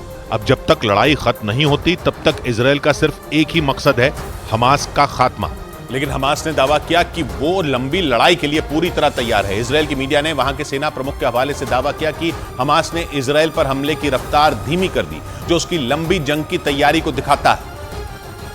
क्योंकि हमास ने जब 7 अक्टूबर को इजरायल पर हमला किया था तो कुछ ही मिनटों में 5000 रॉकेट दाग दिए थे। इसके बाद भी लगातार 3 दिनों तक उसके लड़ाके इजरायल के अंदर घुसकर कत्लेआम करते रहे। लेकिन पिछले 2 दिनों से हमास ने इजरायल पर हमले धीमे कर दिए। इजरायल की मीडिया के मुताबिक वहां के सेना प्रमुख ने दावा किया कि हमास ने इजरायल पर हमले में रोजाना 200 से 400 रॉकेट दागने कम कर दिए। इसे उन्होंने हमास की इजरायल के खिलाफ लंबे युद्ध की रणनीति का हिस्सा बताया और दावा किया कि हमास खुद को लंबी जंग के लिए तैयार कर रहा है। एक दिन पहले ही हमास ने ईरान और उसके चरमपंथी संगठन हिजबुल्लाह से इजरायल के खिलाफ जंग में शामिल होने की अपील की थी। और अब इजरायल के सेना प्रमुख ने भी लंबी जंग की आशंका जता दी, जबकि इजरायल के प्रधानमंत्री नेतन्याहू हमले के पहले दिन से मान रहे हैं कि हमास के हमले के पीछे ईरान का ही हाथ है। और माना जा रहा है कि इसी वजह से इजरायल ने आयरन डोम के बाद अमेरिका से मिले पेट्रियट एयर डिफेंस सिस्टम को भी जंग में उतार दिया। दावा किया गया कि लेबनान के चरमपंथी संगठन हिजबुल्लाह के हमलों से निपटने के लिए इजरायल ने इस घातक हथियार को अपने उत्तरी इलाके में तैनात कर दिया, क्योंकि हिजबुल्लाह ने इजरायल पर हमास के हमलों का खुलकर समर्थन किया। इतना ही नहीं, इजरायल की मीडिया के मुताबिक हिजबुल्लाह के लड़ाकों ने उत्तरी इजरायल के माउंट डोव समेत कई इलाकों में हमले भी किए। लेकिन इजरायल की सेना ने आशंका जताई कि हिजबुल्लाह भी उसी तरह के हमले कर सकता है जैसे हमास ने जंग के पहले दिन इजरायल के दक्षिणी इलाके पर किए। यानी इजरायल के उत्तरी इलाकों को दहलाने के लिए एक बार फिर रॉकेटों की बारिश हो सकती है। खबर है कि इसीलिए इजरायल ने अमेरिका से मिले पेट्रियट एयर डिफेंस सिस्टम को वहां तैनात कर दिया, क्योंकि ये एयर डिफेंस सिस्टम अपने एक प्रहार से हवा में उड़ते drone, ballistic missile, cruise missile और हवाई जहाज को जमीन पर ला सकता है। दुश्मन की मिसाइल चाहे 80 किलोमीटर दूर भी क्यों न हो, पेट्रियट सिस्टम का रेडार उस पर निशाना लॉक कर सकता है। इस बीच पश्चिमी मीडिया ने दावा किया कि इजरायल गाजा में पंखों वाली मिसाइल का इस्तेमाल कर रहा है। इजरायल में पिछले 6 दिन से जारी हमास के हमलों के बीच इजरायल भी गाजा पर अटैक करके हमास को मुंह तोड़ जवाब दे रहा है। और इजरायल की मिसाइलें एक एक कर हमास के ठिकानों को तबाह करने में जुटी हैं। लेकिन पश्चिमी मीडिया के मुताबिक हमास को निशाना बनाने के लिए इजरायल खास पंखों वाली मिसाइलों का भी इस्तेमाल कर रहा है। ये मिसाइल बेहद खतरनाक बताई गई, क्योंकि दावा किया गया कि इससे पहले अमेरिकी सेना उन मिसाइलों का इस्तेमाल अफगानिस्तान में ISIS के आतंकियों से निपटने के लिए कर चुकी है। और अब इजराइल हमास के खात्मे के लिए उन्हीं मिसाइलों का इस्तेमाल कर रहा है, क्योंकि ये मिसाइल अमेरिका की सबसे हाईटेक मिसाइलों में एक है, जो हवा से हवा में वार करने में सक्षम है। ये मिसाइल करीब 1800 किलो तक वजन उठा सकती है और परमाणु बम भी साथ लेकर उड़ सकती है। इस मिसाइल की खास बात यह है कि रेडार में होने के बावजूद इस मिसाइल का पता लगाना काफी मुश्किल है। और सिर्फ अमेरिका ही नहीं, बल्कि जंग के बीच जर्मनी भी इजरायल की मदद के लिए आगे आ गया। उसने इजरायल को उससे लीज पर लिए 2 ड्रोन युद्ध में इस्तेमाल करने की मंजूरी दे दी। जर्मनी ने इजरायल से 5 ड्रोन रिलीज पर लिए हैं, जिनमें इजरायल ने 2 ड्रोन इस्तेमाल करने की अपील की थी। क्योंकि फिलिस्तीन के चरमपंथी संगठन हमास को तबाह करने के लिए इजरायल किसी भी हद तक जाने को तैयार है। यही वजह रही कि उसने इस जंग में मजबूत बने रहने के लिए दुनिया भर से हथियारों की मांग कर डाली, जिसके बाद मुसीबत की इस घड़ी में जर्मनी ने छोटे हथियारों और ड्रोन के जरिए इजरायल की मदद करने का वादा किया। क्योंकि जंग के बीच अभी जो हालात हैं उसमें इजरायल को सबसे ज्यादा जरूरत छोटे हथियारों की है। हालांकि अमेरिका पहले ही इजरायल की मदद के लिए अपने एयरक्राफ्ट कैरियरों से लेकर फाइटर जेट और दूसरे हथियार इजरायल के लिए रवाना कर चुका है। और जब अमेरिका हमास के खिलाफ आक्रामक रवैया दिखा चुका है तो नेटो के दूसरे देश भी इजरायल की सैन्य मदद करने के लिए धीरे धीरे आगे आने लगे। हालांकि इजरायल नेटो का हिस्सा तो नहीं, मगर वो नेटो का एक अहम साथी है। इस बीच जर्मनी ने इस बात की जानकारी भी दी कि हमास से जंग लड़ रहे इजरायल ने अपने जंगी जहाजों के लिए उससे गोला बारूद की मांग की। इसके साथ ही जर्मनी ने हमास के हमले के लिए सीधे तौर पर ईरान को जिम्मेदार ठहराया, क्योंकि जर्मनी का आरोप है कि ईरान के साथ के बिना हमास इजरायल पर इतना बड़ा हमला नहीं कर सकता था। यही नहीं, जर्मनी ने अपने देश में हमास से जुड़ी सभी गतिविधियों पर भी पाबंदी लगाने का ऐलान कर दिया। उधर इजरायल ने हमास के एक ठिकाने को तबाह करने का दावा किया। इजरायल की सेना के मुताबिक एयर स्ट्राइक करके हमास के उस ठिकाने को नेस्तनाबूद कर दिया गया। इजरायल की सेना ने उस हमले का एक वीडियो भी जारी किया, जिसमें एक इमारत पर इजरायल की सेना ने ताबड़तोड़ बम गिराया, जिसकी वजह से उस इमारत की दीवारें ताज के पत्तों की तरह ढह गईं और हर तरफ धूल का गुबार उठने लगा। धूल इतनी ज्यादा कि उसके पार देख पाना मुश्किल हो गया। बमबारी की वजह से हर तरफ बर्बादी और मौत का मंजर नजर आने लगा। इजरायल के गुस्से और बदले की आग में हमास के न जाने कितने ठिकाने पहले भी इसी तरह मिट्टी में मिल चुके हैं, क्योंकि नेतन्याहू की सेना ने हमास का नामो निशान मिटाने की कसम खाई है और बीते 6 दिन से लगातार पूरे गाजा में बमबारी जारी है। और इसी कड़ी में हमास को जड़ से मिटाने की कसम खाए बैठी नेतन्याहू की सेना ने चुन चुन कर बदला लेना शुरू कर दिया। इजरायल के अखबार द टाइम्स ऑफ इजरायल के मुताबिक वहां की सेना ने उन लोगों को निशाना बनाया जिन्होंने हमास की बर्बरता के वीडियो बनाए। मतलब इजरायल की सेना ने हमास की बर्बरता की तारीफ करने वालों की टारगेट किलिंग की शुरुआत कर दी। इजरायल के अखबार द टाइम्स ऑफ इजरायल के मुताबिक नेतन्याहू की सेना ने हमास के हमले के वीडियो बनाने वाले 2 लोगों को ढूंढकर उन्हें मौत के घाट उतार दिया, क्योंकि उन पर हमास के हमले के दौरान वीडियो बनाकर उसके जरिए दहशत फैलाने का आरोप है, जिन्हें इजरायल की सेना ने सोशल मीडिया के जरिए ढूंढा। द टाइम्स ऑफ इजरायल ने जानकारी दी कि इजरायल की सेना ने उन दोनों लड़कों के सोशल मीडिया अकाउंट खंगाले और फिर उन्हें ढूंढकर हमास की तारीफ करने की सजा दी। वहीं इजरायल की सेना गाजा में भी हमास के ठिकानों पर जमकर कहर बरपा रही। वहां एक कैंप पर किए गए भीषण हमले का खौफ से भर देने वाला एक वीडियो सामने आया, जिसमें हमले के बाद हर तरफ तबाही ही तबाही नजर आई। हमले की ये तस्वीरें गाजा के अल शती कैंप की बताई गई, जहां इजरायल की सेना ने जमकर कहर बरपाया। वहां हुए हमले की वजह से हर तरफ मलबा ही मलबा बिखरा दिखाई दिया और कई लोग उस मलबे में दबे नजर आए। चीख पुकार के बीच लोग वहां फैले मलबे में अपनों की तलाश करते दिखे, क्योंकि इजरायल ने वहां पर इतना भीषण हमला किया कि वहां लाशों का ढेर लग गया। खौफ से भर देने वाली उन तस्वीरों में लोगों का सब कुछ बर्बाद हो गया। हमास को पूरी तरह तबाह करने की कसम खा चुका इजरायल गाजा में उसके ठिकानों को चुन चुन कर निशाना बना रहा है। जिसके बाद सऊदी अरब के न्यूज चैनल अल अरबिया ने आरोप लगाया कि गाजा में मारे गए लोगों में आधे से ज्यादा बच्चे और महिलाएं हैं, जबकि हजारों लोग घायल बताए गए। अल अरबिया के मुताबिक इजरायल की तरफ से हुए हमलों के बाद वहां के अस्पताल घायलों से खचाखच भर गए और हालात इस कदर बेकाबू हो गए कि वहां के अस्पतालों में घायलों के इलाज की जगह तक नहीं बची। अल अरबिया के मुताबिक अस्पतालों में बिजली न होने की वजह से वहां की मशीनें धीरे धीरे बंद हो रही हैं। गंभीर हालत में भर्ती मरीजों को ऑक्सीजन नहीं मिलने से हाहाकार मच गया। अल अरबिया के मुताबिक इजरायल की तरफ से पानी और बिजली की सप्लाई रोकने की वजह से हालात और बिगड़ गए, क्योंकि वहां के एकमात्र बिजली प्लांट में ईंधन खत्म होने के बाद उसे भी बंद कर दिया गया, जिसकी वजह से वहां के अस्पतालों को भी बिजली सप्लाई नहीं मिल पा रही। वहां भर्ती होने वाले घायलों को ठीक से इलाज नहीं मिल रहा और इलाज नहीं मिलने की वजह से अस्पतालों में मौत का आंकड़ा बढ़ने लगा। दूसरी तरफ हमास को खत्म करने की कसम खा चुके इजरायल के निशाने पर हमास के मददगार भी आ गए। गाजा में हमास के लिए मदद लेकर जा रहे मिस्र के ट्रकों पर इजरायल की सेना ने भारी गोलीबारी की और उन्हें वहां पहुंचने से रोक दिया, जिसका एक वीडियो भी सामने आया, जिसमें मिस्र के वो ट्रक गाजा की तरफ मदद लेकर जाते दिखाई दिए। मिस्र की मानव अधिकारों के लिए काम करने वाली संस्था सीना फाउंडेशन फॉर ह्यूमन राइट्स ने दावा किया कि इजरायल की गोलीबारी ने उन ट्रकों को वहां नहीं पहुंचने दिया, जिसकी वजह से उन्हें वापस जाना पड़ा। असल में मिस्र की रफा सीमा गाजा से जुड़ी हुई है, जिसके जरिए गाजा में हमास तक मदद पहुंचाई जा सकती है, क्योंकि बाकी हिस्सा इजरायल और समुद्र से घिरा हुआ है। इसीलिए इजरायल ने हमास की मदद के लिए आगे आए मिस्र को वहां पहुंचने से पहले ही रोक दिया और दोबारा ऐसा न करने की चेतावनी भी दी। साथ ही इजरायल ने गाजा के आसपास के इलाके में 3 लाख से ज्यादा सैनिकों को भी तैनात कर दिया है। और इजरायल की सेना आईडीएफ ने मिस्र की उस क्रॉसिंग को भी बंद कर दिया, जिसके जरिए उसने पहले गाजा के लोगों को निकलने के लिए कहा था। यानी इजरायल ने हमास के लड़ाकों के पास बचने का कोई रास्ता नहीं छोड़ा। जिसके बाद पश्चिम एशिया के देश मिस्र ने अपने साथी देशों से गाजा की मदद के लिए आगे आने की अपील की, क्योंकि इजरायल ने गाजा से मिस्र जाने वाले उसके इकलौते रास्ते पर भी हमला बोल दिया, जिसकी वजह से वहां लोगों के सामने खाने तक का संकट खड़ा हो गया।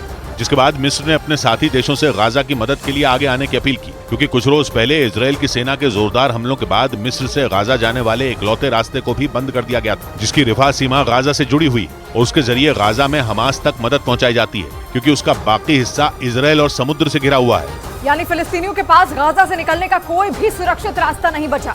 और उसी रास्ते से गाजा में जरूरी चीजों के साथ साथ पावर प्लांटों के लिए कोयला भी लाया जा रहा था, लेकिन कोयले की सप्लाई रुकने और पुराना स्टॉक खत्म होने के बाद गाजा के सभी पावर प्लांट तक बंद हो गए और वहां ज्यादातर इलाके अंधेरे में डूब गए। उधर जॉर्डन ने अपने एक विमान के जरिए गाजा को राहत सामग्री की पहली खेप भेजी। खाने पीने और दवाओं समेत कई जरूरी चीजें लेकर जॉर्डन का यह विमान मिस्र पहुंचा, जहां से राहत सामग्री की पहली खेप गाजा तक पहुंचाने की कोशिश की जाएगी, क्योंकि हमास के हमले के बाद से ही इजरायल की सेना ने गाजा पट्टी की सभी सीमाएं सील कर दी। लेकिन गाजा में जारी इस जंग में न्यूज 18 की टीम इजरायल और गाजा की सीमा के बिल्कुल करीब तक पहुंच गई। यकीनी नाम का यह इलाका इस वक्त इजरायल की सेना के लिए किसी बंकर से कम नहीं है। इसी जगह से इजरायल की सेना गाजा में छिपे हमास के लड़ाकों पर लगातार हमले कर रही है और वहां ऐसे भयानक धमाके हो रहे हैं कि सुनने वालों की रूह कांप जाए। ऐसा ही एक विस्फोट न्यूज 18 की टीम के सामने भी हुआ, जिसके बाद इजरायल की सेना ने फौरन मोर्चा संभालते हुए उस इलाके को खाली करा लिया। इस दौरान वहां इतनी गोलीबारी हुई कि जान पर बनाई। सड़क से हम पैदल भाग रहे थे क्योंकि हमारी गाड़ी कुछ देर के लिए वहां से हट गई थी।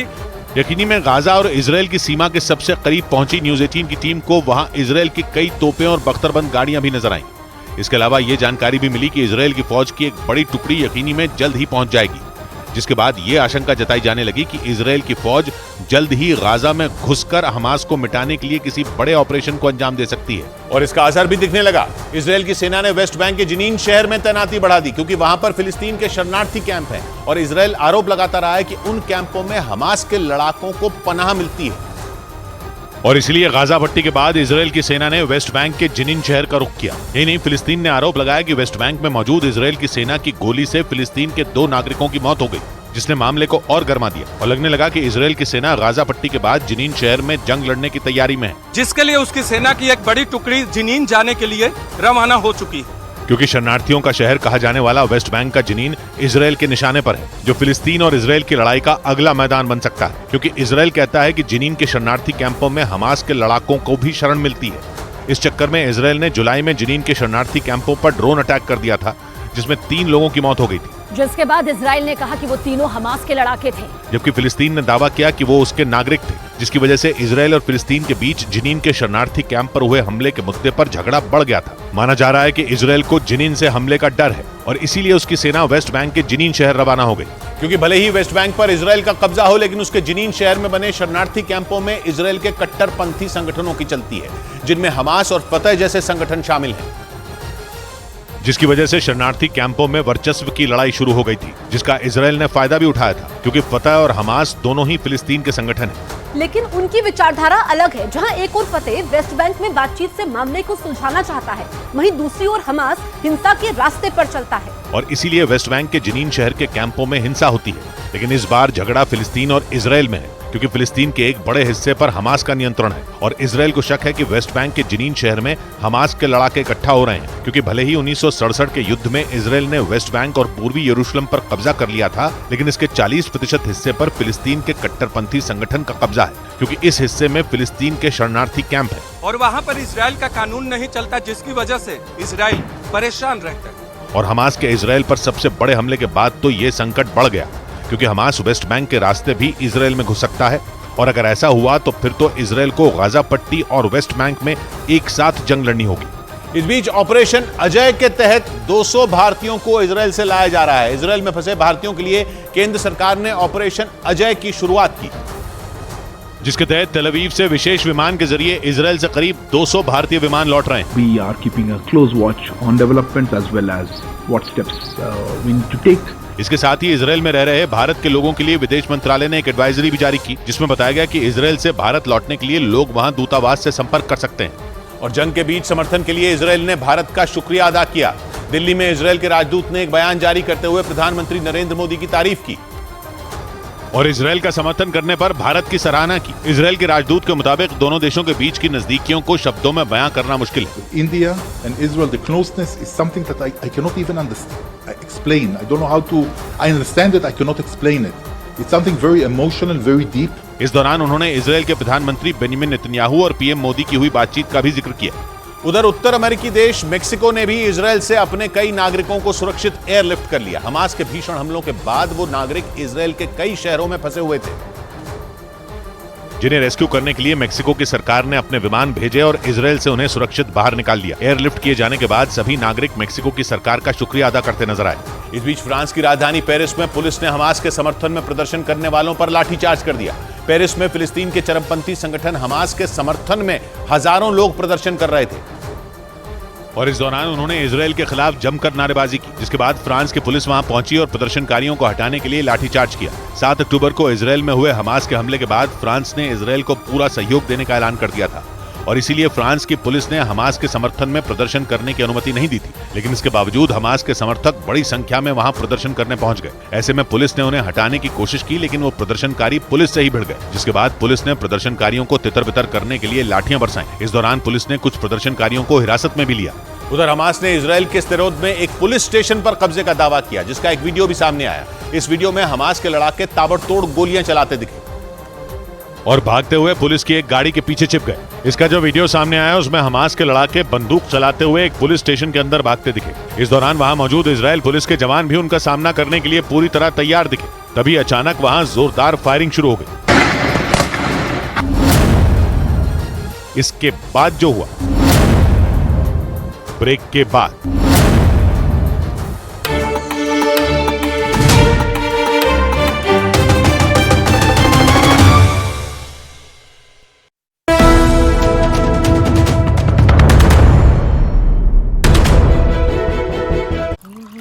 माँ, डेडलाइन तो मेरी है, तुम क्यों उठ गई इतनी जल्दी?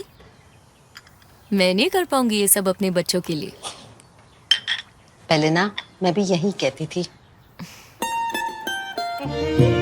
प्यार से चाय बनाते, प्यार से रिश्ते निभाते। वाघ बकरी चाय हमेशा रिश्ते बनाए।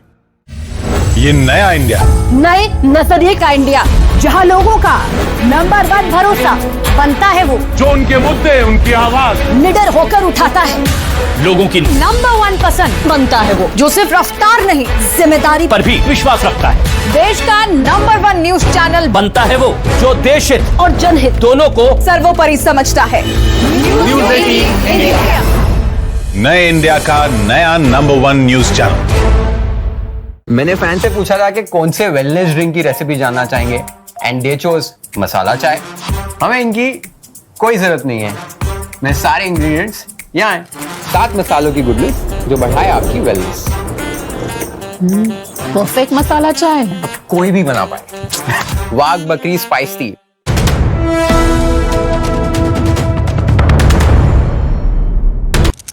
New fan, you know it's very powerful. चारों ओर हवा पहुंचाएगा। अच्छा, नहाने के बाद सब साथ में सूखेंगे ना।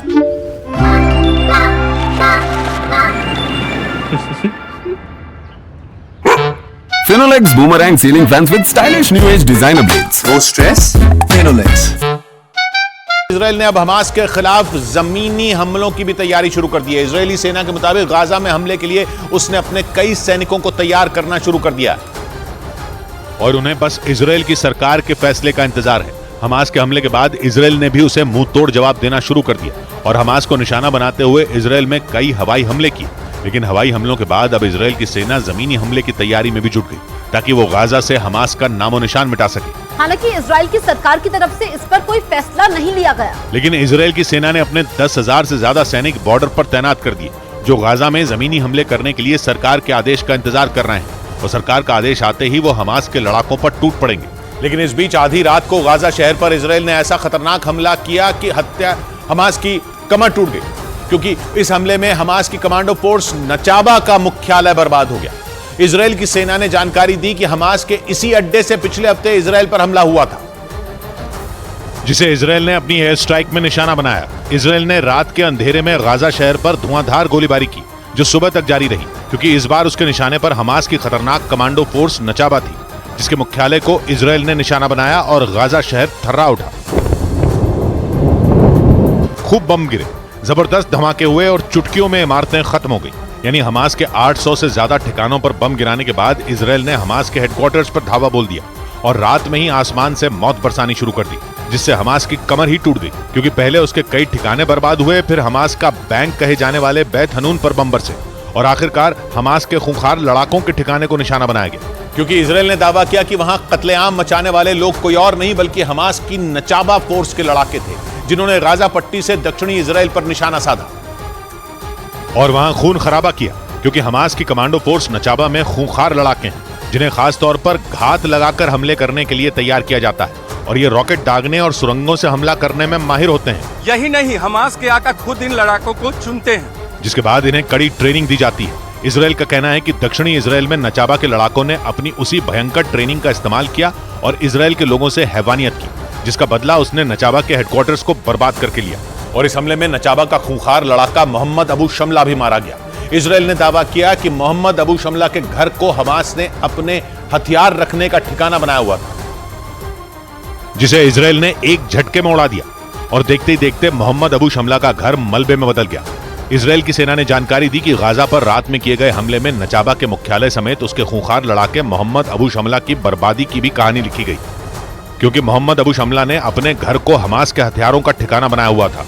बड़ी बात यह कि उसका घर गाजा पट्टी के रफा इलाके में था, जो गाजा पट्टी का दूसरा सबसे बड़ा शहर है और उसकी दक्षिणी दिशा में है, यानी मिस्र की सीमा के नजदीक है, क्योंकि दक्षिण में गाजा पट्टी की सीमा मिस्र से लगती है। और वहीं पर हमास के ऐसे हथियार रखे थे जिनसे इजराइल पर हमला किया गया, जिसका बदला इजराइल ने हमास की नचाबा फोर्स के खूंखार लड़ाके मोहम्मद अबू शमला को मार कर लिया। और वहां दोनों तरफ से होते हमलों से दहशत मच गई। ब्रिटेन की मीडिया के मुताबिक इजराइल में हमास की तरफ से किए गए एक रॉकेट हमले में ब्रिटेन के विदेश मंत्री बाल बाल बच गए, क्योंकि जिस वक्त हमास ने इजराइल पर हमला किया था उस वक्त ब्रिटेन के विदेश मंत्री इजराइल के दौरे पर थे और अचानक हुए उस हमले में वो अपनी जान बचाने के लिए भागते नजर आए। उस हमले का जो वीडियो सामने आया उसमें ब्रिटेन के विदेश मंत्री के साथ कुछ और लोग भी जान बचाकर भागते दिखाई दिए। हमास के रॉकेट हमले के बाद इजराइल के ओफकीम शहर में सायरन की आवाज गूंजने लगी,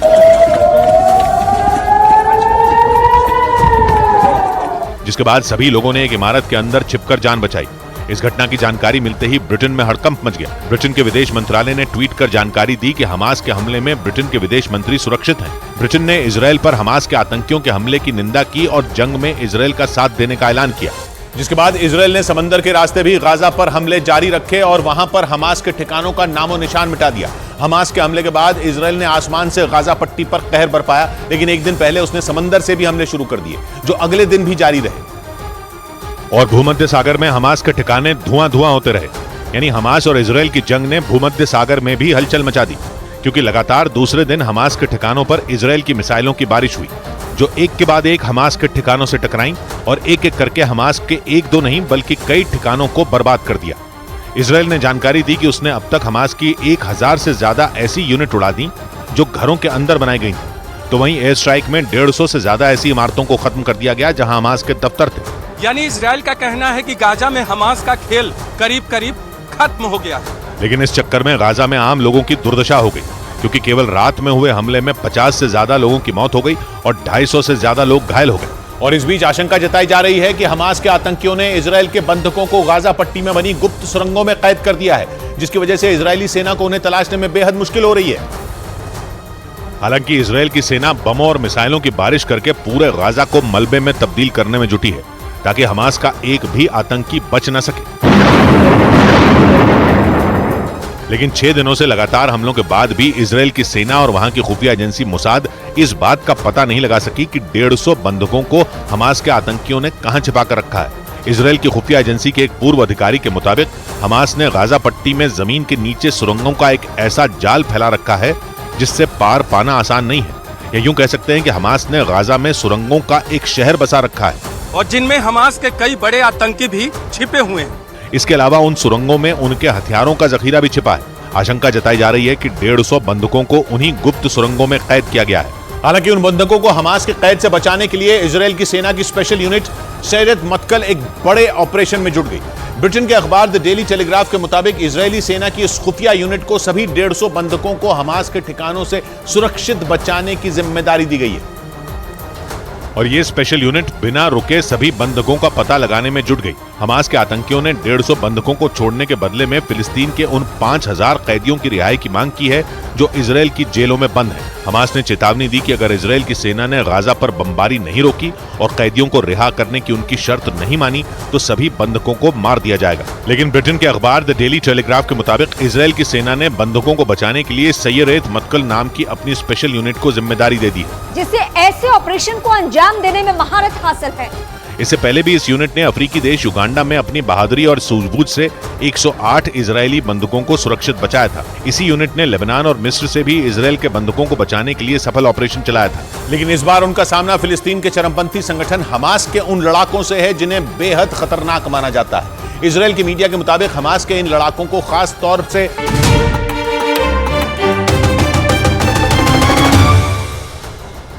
हमास ने इजरायल के स्तेरोद में एक पुलिस स्टेशन पर कब्जे का दावा किया, जिसका एक वीडियो भी सामने आया। इस वीडियो में हमास के लड़ाके ताबड़तोड़ गोलियां चलाते दिखे और भागते हुए पुलिस की एक गाड़ी के पीछे छिप गए। इसका जो वीडियो सामने आया उसमें हमास के लड़ाके बंदूक चलाते हुए एक पुलिस स्टेशन के अंदर भागते दिखे।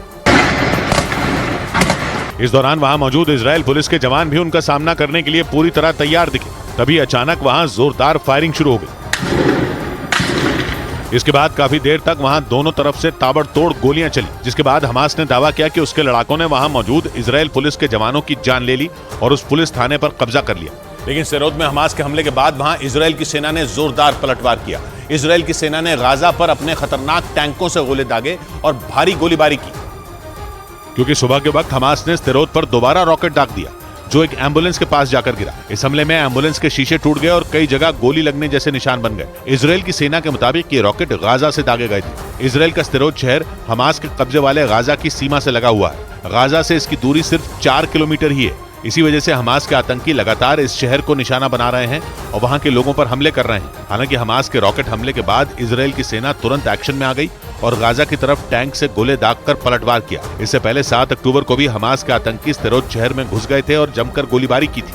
और हमास को जंग के बीच तगड़ा झटका लग गया, क्योंकि गाजा पट्टी में इजरायल के विमानों पर नजर रखने के लिए उसने जो एडवांस डिटेक्शन सिस्टम लगाया था, उसे इजरायल के फाइटर जेट ने बम से उड़ा दिया, जिसका एक वीडियो भी सामने आया है, जिसमें वहां की इमारतों की छत पर लगे ये एडवांस डिटेक्शन सिस्टम बम धमाकों के साथ तबाह होते नजर आए। बताया गया कि हमास ने गाजा पट्टी में विमानों पर नजर रखने के लिए ये एडवांस डिटेक्शन सिस्टम लगा रखे थे, यानी ऐसी तकनीक जिसके सहारे वो यहाँ से आने जाने वाले किसी भी विमान पर नजर रख सके। और उसने इस काम के लिए वहां की कई इमारतों की छतों पर हाई क्वालिटी कैमरे लगवाए थे। इन कैमरों को सोलर पैनलों के नीचे छिपाकर लगाया गया था, ताकि वो दिखाई न पड़े और न ही उन्हें ड्रोन, विमान और सैटेलाइट से खोजा जा सके। लेकिन इजरायल के हवाई हमलों की वजह से हमास का ये ट्रैकिंग नेटवर्क पूरी तरह से तबाह हो गया। उधर सऊदी अरब के न्यूज चैनल अल अरबिया के मुताबिक यूक्रेन ने रूस पर चरमपंथी संगठन हमास और हिजबुल्लाह के लड़ाकों को हथियार और ट्रेनिंग देने का आरोप लगाया। यूक्रेन की खुफिया एजेंसी ने दावा किया कि रूस की फौज ने यूक्रेन के ठिकानों पर हमले के दौरान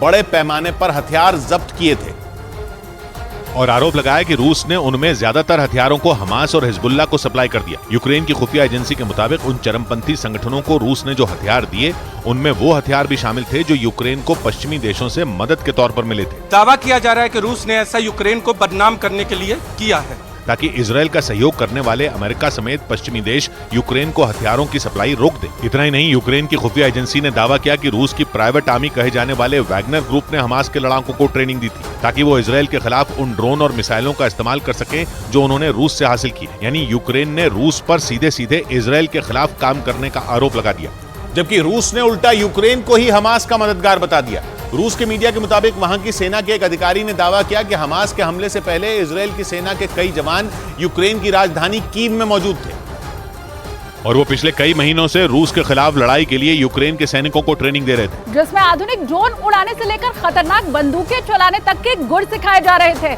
लेकिन हमास के हमले के बाद इजरायल ने विदेशों में मौजूद अपने सैनिकों को वापस बुलाना शुरू कर दिया, क्योंकि हमास को जड़ से मिटाने के लिए इजरायल ने अपनी पूरी सैन्य ताकत झोंकने का फैसला कर लिया।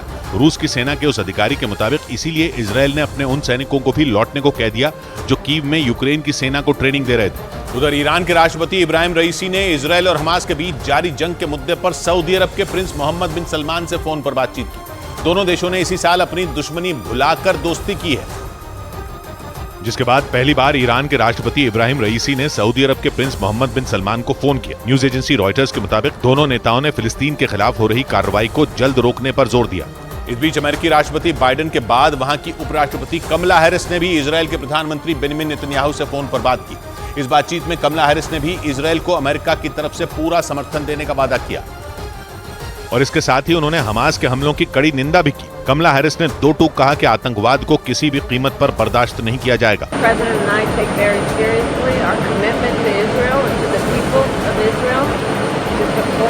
इस बातचीत में उन्होंने इजरायल में अमेरिकी नागरिकों की सुरक्षा को लेकर चिंता भी जताई।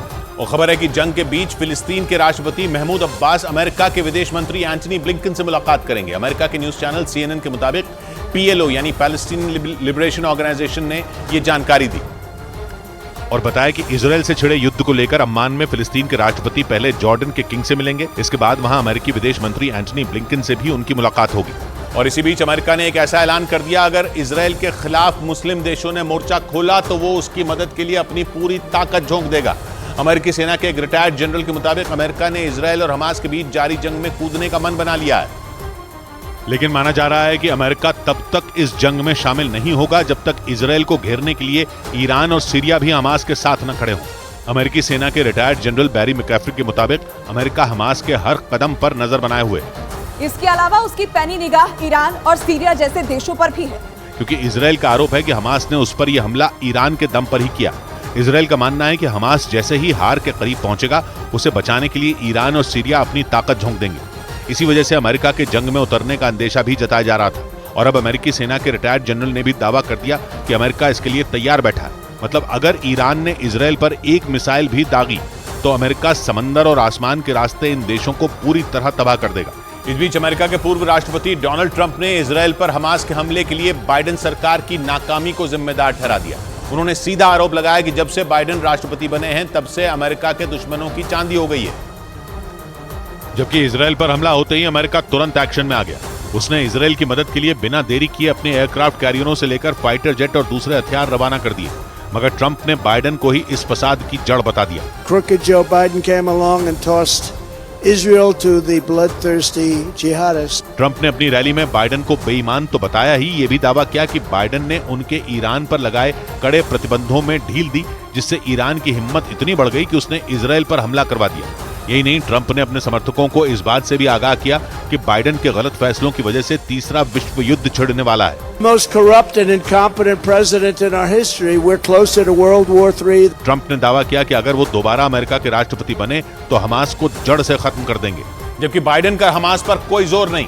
कई रक्षा विशेषज्ञ भी मानते हैं कि ट्रंप के आरोपों में दम है और कहा जा रहा है कि इसकी सबसे बड़ी वजह यह है कि बाइडेन के राज में अमेरिका सऊदी अरब और इजरायल की दोस्ती करवाने की जल्दबाजी में था, जिसकी वजह से फिलिस्तीन का चरमपंथी संगठन हमास गुस्से से फट पड़ा और उसने इजरायल पर जल, थल और वायु तीन तरफ से हमला कर दिया।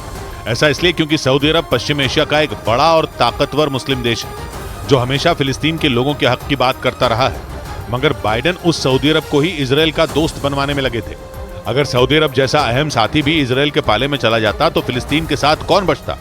माना जा रहा है कि इसी डर से हमास ने इजरायल पर अटैक कर दिया ताकि सऊदी अरब को इजरायल के साथ रिश्ते कायम करने से रोका जा सके। पर इतने तगड़े हमले के लिए हमास को तगड़ी फंडिंग भी मिली होगी और हमास की फंडिंग ईरान करता है।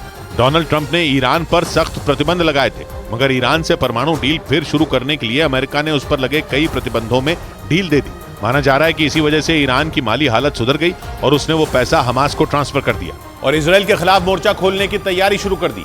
ईरान के न्यूज चैनल ईरान इंटरनेशनल के मुताबिक जल्द ही ईरान के सांसदों का एक गुट लेबनान की यात्रा पर निकलेगा। मतलब हमास के रॉकेटों की मार झेलते इजरायल के दो दुश्मन उसी के पड़ोस में बैठक करेंगे। ईरान इंटरनेशनल के मुताबिक ईरान के सांसदों की एक टीम जल्द ही लेबनान के लिए रवाना हो जाएगी। लेबनान इजरायल का पड़ोसी देश है जहां इजरायल के खून के प्यासे आतंकी संगठन हिजबुल्लाह के कई अड्डे हैं। माना जाता है कि ईरान ही हिजबुल्लाह और हमास जैसे चरमपंथी संगठनों को मदद करता आया है। और अब खबर है कि ईरान के सांसद लेबनान में जाकर हिजबुल्लाह और हमास के कई कमांडरों के साथ बैठक करेंगे, जिसका मतलब ये हुआ कि ईरान अब अपने बारूदी खजाने की चाबी हमास और हिजबुल्लाह को सौंप देगा। हालांकि इस बात की आशंका उसी दिन से जताई जा रही थी जब ईरान के supreme leader Ayatollah Ali Khamenei ने ईरान को मिटाने की कसम खाई थी और आशंका जताई जा रही है कि हमास का हमला भी खामनेई के उसी प्लान का हिस्सा है जो उन्होंने इजरायल की बर्बादी के लिए तैयार किया। और ईरान के इस कदम के जवाब में यूक्रेन के राष्ट्रपति जेलेंस्की ने यूरोपीय देशों के नेताओं से इजरायल की यात्रा कर उसका समर्थन करने की अपील की। जेलेंस्की ने याद दिलाया कि पिछले साल यूक्रेन पर रूस के हमले के बाद यूरोप के कई देश उनके साथ आए थे और जेलेंस्की ने अपील की कि यूरोपीय देशों को जंग लड़ रहे इजरायल के साथ भी खड़ा होना चाहिए। इजरायल के मीडिया के मुताबिक कुछ रोज पहले ही जेलेंस्की ने इजरायल का दौरा करने के लिए प्रधानमंत्री बेंजामिन नेतन्याहू के दफ्तर से संपर्क किया था, लेकिन अमेरिका ने इजरायल और वेस्ट बैंक की यात्रा करने को लेकर चेतावनी जारी कर दी। अमेरिका के मुताबिक उसने ये फैसला अपने नागरिकों की सुरक्षा को देखते हुए लिया। क्योंकि अमेरिका ने इजराइल और वेस्ट बैंक के लिए लेवल 3 की ट्रैवल एडवाइजरी जारी कर दी, जिसका मतलब ये हुआ कि जरूरत न होने पर लोग इजराइल और वेस्ट बैंक की यात्रा करने से बचें। और इसके साथ ही अमेरिका गाजा से अपने लोगों को निकालने में भी जुट गया। अमेरिका के नेशनल सिक्योरिटी काउंसिल ने एक बयान जारी करते हुए बताया कि उसकी खुफिया एजेंसियां इस काम के लिए इजराइल और मिस्र के अधिकारियों के संपर्क में हैं, ताकि गाजा में फंसे अमेरिकी नागरिकों को सुरक्षित बाहर निकाला जा सके। इस बीच अमेरिका ने इजराइल में अपने 22 से ज्यादा नागरिकों के मारे जाने की पुष्टि की। इसके साथ ही उसने 17 नागरिकों के लापता होने की भी जानकारी दी। इस बीच ब्रिटेन ने भी अपने राजनयिकों के परिवार वालों को इजराइल छोड़ने के निर्देश दे दिए। वहां हमास के हमले के बाद उनकी सुरक्षा को देखते हुए यह फैसला लिया गया, जिसके लिए ब्रिटेन के विदेश मंत्रालय की ओर से एक बयान जारी किया गया, जिसमें तेल अवीव और यरूशलेम में तैनात राजनयिकों के परिवार वालों की सुरक्षा को लेकर चिंता जताई गई। इधर उतार चढ़ाव भरे कारोबार के बीच भारतीय शेयर बाजार में मामूली गिरावट रही। खासतौर पर आईटी शेयरों में कमजोरी की वजह से बाजार लाल निशान पर बंद हुआ। हालांकि इस दौरान मिड कैप और स्मॉल कैप शेयरों में अच्छी खरीदारी रही, लेकिन इसके बावजूद बॉम्बे स्टॉक एक्सचेंज का सेंसेक्स 64 अंक लुढ़ककर 66,408 पर बंद हुआ, जबकि निफ्टी 27 अंकों की गिरावट के साथ 19,783 के स्तर पर बंद हुआ। और शेयर बाजार की खबर तो आपको कई जगह मिल जाएगी, लेकिन शेयर बाजार का एक्सपर्ट आपको बनाएगा सिर्फ मनी कंट्रोल प्रो।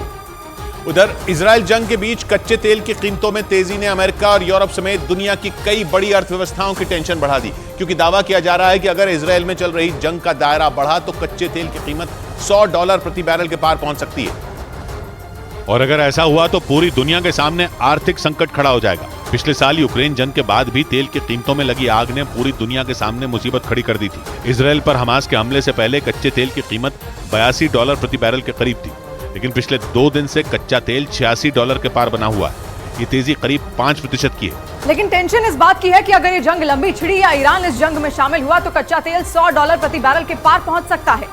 और अगर ऐसा हुआ तो सिर्फ बड़ी अर्थव्यवस्थाएं नहीं बल्कि कच्चा तेल इंपोर्ट करने वाले सभी देशों पर बुरा असर पड़ेगा, जिसकी आशंका आर्थिक संकट में फंसे देशों को कर्ज देकर उबारने वाली संस्था IMF ने भी जताई। IMF के मुताबिक दुनिया के कई देशों की आर्थिक हालत पहले से ही खराब है, और ऐसे में इजराइल और हमास की जंग से उन देशों को भारी आर्थिक नुकसान उठाना पड़ सकता है। IMF ने इस युद्ध को दुनिया की अर्थव्यवस्था के लिए काला बादल बताया।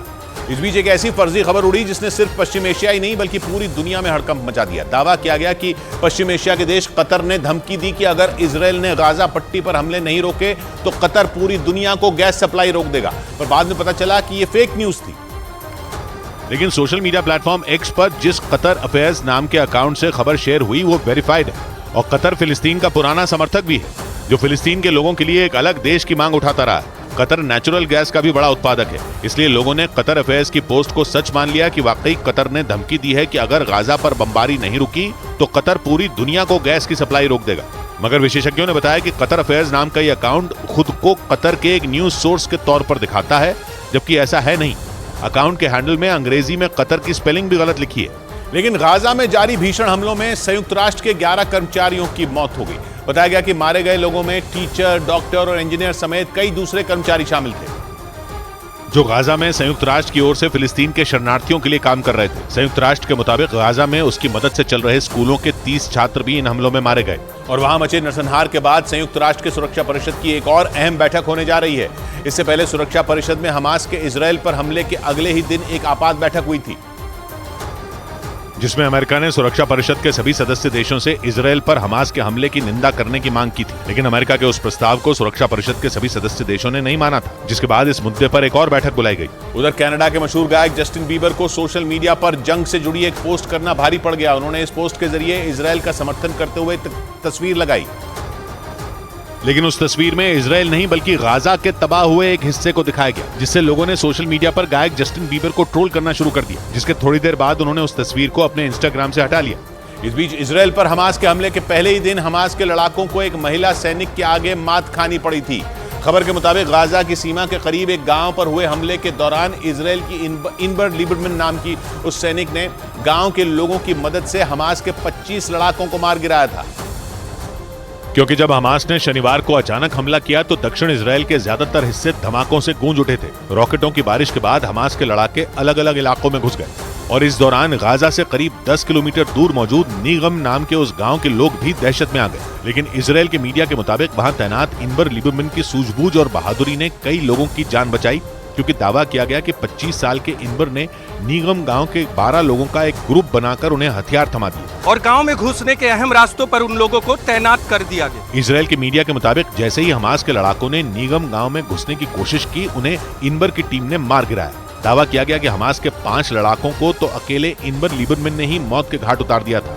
इधर तालिबान ने इजराइल के साथ जंग के लिए लड़ाके भेजे जाने की खबरों को गलत बताया। अफगानिस्तान की मीडिया में एक रिपोर्ट में सूत्रों के हवाले से बताया कि तालिबान इजराइल के साथ युद्ध में अपने लड़ाकों को फिलिस्तीन नहीं भेजेंगे।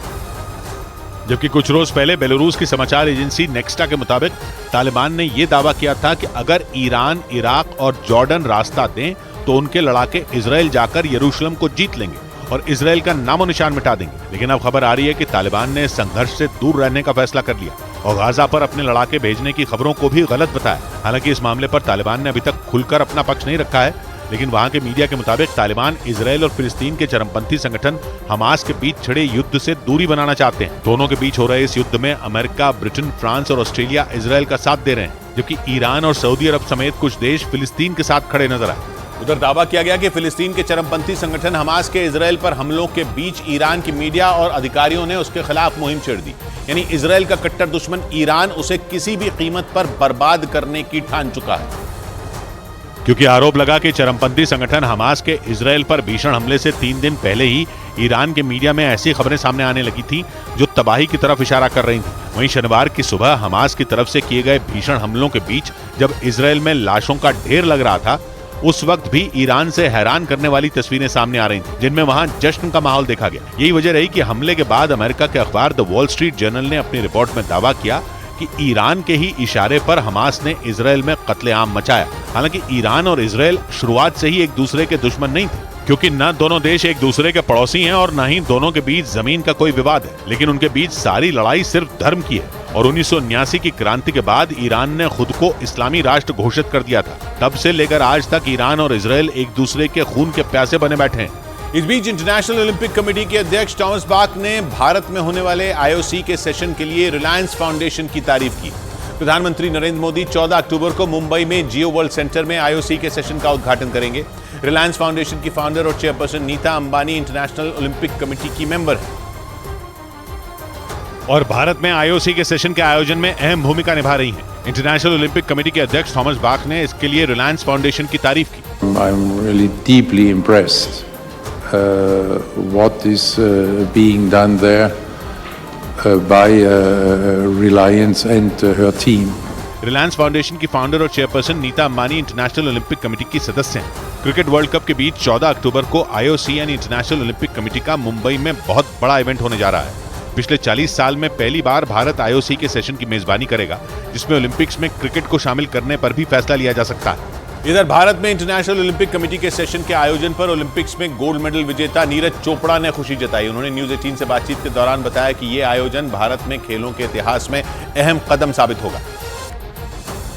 बातें होंगी इंडिया के स्पोर्ट्स के लिए और मुझे लगता है कि ये चीज़ हेल्प करेगी इंडिया को ग्लोबली दिखाने में, या कितनी कैपेबिलिटी है इंडिया के अंदर, या क्या कर सकते हैं हम। गर हवा में नमी नहीं होती, गर हवा में नमी नहीं होती, एक पत्ती हरी नहीं होती। सौबात की एक बात कही सरवत ने, कुछ घरों से धुआं ही उठता है, हर जगह रोशनी नहीं उठती। मिलते हैं कल, घड़ी जब इशारा करेगी 9 बजे रात का। वक्त फिर होगा सौबात की एक बात।